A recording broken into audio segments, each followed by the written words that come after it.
وَجَعَلْنَا بَعْضَكُمْ لِبَعْضٍ فِتْنَةً، اور بنایا ہم نے بعض تمہارے بعض کے لیے آزمائش، اتصبرون، آیا تم صبر کرتے ہو، وَكَانَ رَبُّكَ بَصِيرًا، اور تیرا رب دیکھ رہے ہیں۔ وَقَالَ الَّذِينَ لَا يَرْجُونَ لِقَاءَنَا، کہنے لگے وہ لوگ جو امید نہیں رکھتے ہم سے ملنے کی، لولا انزل علینا الملائکہ، کیوں نہیں اتارا جاتا ہم پر فرشتے؟ مشرکین نے کہا کہ ہمارے اوپر فرشتے آ جائیں اور وہ خود بات کرے، پیغمبر کی کیا ضرورت ہے کہ ہم میں سے ایک بشر کو جو کھانا بھی کھاتے ہیں، کام سے بازار بھی جاتے ہیں، ضرورت بشری کے لیے شادیاں بھی کی، اولاد بھی ہو رہی ہے، تو فرشتے کیوں نہیں آئے؟ او نرا ربنا، یا ہم خود کیوں نہیں دیکھتے خدا کو؟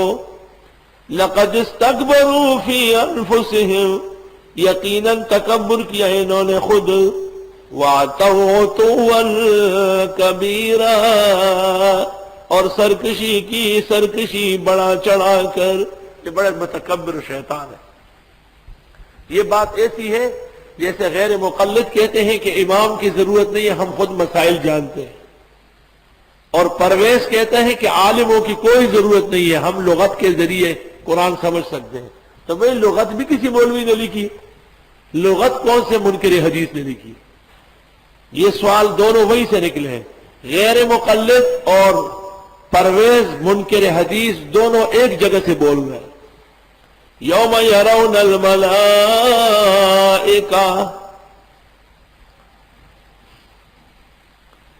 دیکھو امام ابو حنیفہ اور امام شافعی کے قاعدوں کو نہیں مانتے نا، کہ یہ تو مجتہدوں نے بنایا، فقیہوں نے۔ تو جب آپ پڑھتے ہیں ضرب زید امرا، کہ ضرب فعل ہے، زید فاعل ہے، امر مفعول ہے، تو غیر مقلد بھی پڑھتا ہے ضرب زید امرا، تو آپ پتہ ضرور کر لیں کہ ضرب کے فعل ہونے کی وجہ کیا ہے۔ سیبوے اور نفتوے اور کسائی کے قاعدے مانتے ہو، اور ابو حنیفہ اور امام مالک کے اصول نہیں مانتے، ورنہ کلو وشربو، اس کا مطلب آپ یہی بیان کریں گے کہ نماز پڑھو اور زکوٰۃ دو، وہ آپ کو یہی کہا کہ اکل و شرب کا یہ معنی ہی نہیں ہے، کہ یہ معنی کس نے لکھا ہے؟ یہ بھی علماء نے لکھا ہے۔ افتؤمنون ببعض الکتاب وتکفرون ببعض،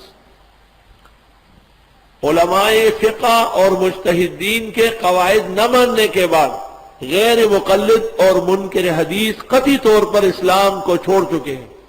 بالکل یہ امت کی طرف سے ایک غفلت ہے کہ ان کی ڈکیتی کو پکڑ نہیں رہے، ورنہ یہ عالمی ڈکیتر اور اسلام کا موجودہ چہرہ مسخ کرنے والے دو جماعتیں ہیں۔ ایک نے اپنا نام رکھا اہل الحدیث، اور دوسرے نے کیا نام رکھا؟ اہل قرآن۔ پرویز کا نام ہے اہل قرآن، دونوں بہن بھائی ہیں، ایک سوراخ کے، ایک لائن کے یہ گھونس ہیں۔ جو شخص بھی قرآن و سنت کا پورا کام کرے گا وہ ان کا سر کچلے گا، اس کے بغیر قدم آگے نہیں بڑھا سکتے۔ یوں سمجھ لیں کہ انکار حدیث ان سے پیدا ہوا ہے۔ انہوں نے کہا کہ فقہ اور ابو حنیفہ کی ضرورت نہیں، تو منکر حدیث نے کہا کہ بخاری اور حدیث کی کوئی ضرورت نہیں، سیدھی بات ہے۔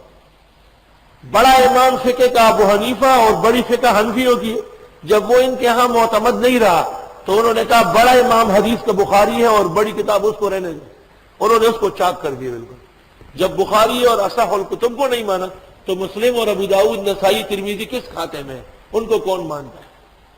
تو انکار فقہ اور انکار حدیث یہود و نصارہ کی طرح دونوں ایک چیز ہے۔ قالت الیہود عزیر ابن اللہ وقالت النصارى مسیح ابن اللہ۔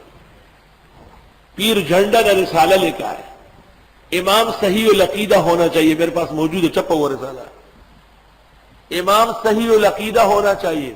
8 وجوہ سے لکھا ہے کہ حنفی امام کے پیچھے نماز نہیں ہوتی۔ آپ سمجھتے ہیں کہ وہ بڑے مسلمان ہیں اور وہ حدیث پر عمل کرتے ہیں۔ حدیث کا منکر دنیا میں دیکھنا ہو تو غیر مقلد کو جائے۔ مجتہدین نے جن احادیث پر عمل کیا وہ اصل احادیث عملی وہ ہے، یہ سرے سے ان کے منکر ہیں۔ پھر احادیث کو یہ اپنی خواہش کے تابع کرتے ہیں۔ ایک داڑھی مونڈا، پاجامہ نیچے ہوگا، سر ننگا، ٹاپا چیر، وہ کہے گا میں اہل الحدیث ہوں۔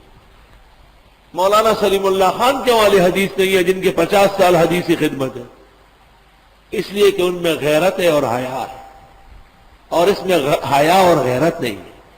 2-4 روایتیں اردو رسالے سے یاد کر لیا، اہل حدیث بن گیا۔